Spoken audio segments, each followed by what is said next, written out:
हज़रत सुहैब बिन नुमान रज़ियल्लाहु अन्हु फरमाती हैं कि खैबर के साल, जब खैबर फतह हुआ जिस साल में, वो रसूलुल्लाह सल्लल्लाहु अलैहि वसल्लम के हमरा थे। यहाँ तक कि जब आप मकाम सहबा पे पहुंचे, वो खैबर से बहुत करीब था, तो आपने असर की नमाज पढ़ी, फिर आपके लिए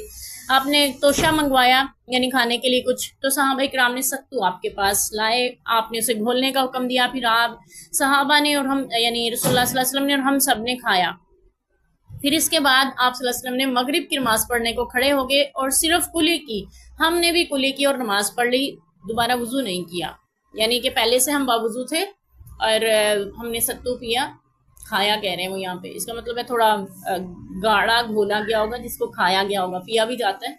और खाया भी जा सकता होगा। तो सत्तू जो होते हैं उसके ज़रात बहुत ज़्यादा मुंह में रह जाते हैं, यानी वो गंदम के जो होते हैं उसका बनाया जाता है पीस के, और उसको पानी में शक्कर या मीठे के साथ घोल के पिया भी जाता है। और यहाँ खाने का जिक्र है, हो सकता है उन्होंने उसका मालेदा सा बना लिया हो और उसे खाया गया हो। तो फिर उसके बाद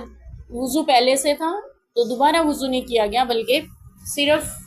कुली करने पे इक्तफा किया गया और कुली करके नमाज अदा कर ली गई। तो खाने के बाद आपने वज़ू किया हुआ है, बावज़ू हैं, जैसे हमने शुरू में कहा था, इंशाल्लाह हम बावज़ू रहने की कोशिश करेंगे, करते हैं जी। आप बावज़ू हैं और नमाज का वक्त हो गया, नमाज पढ़ने हैं, लेकिन आपने इस दौरान खाया पिया भी है,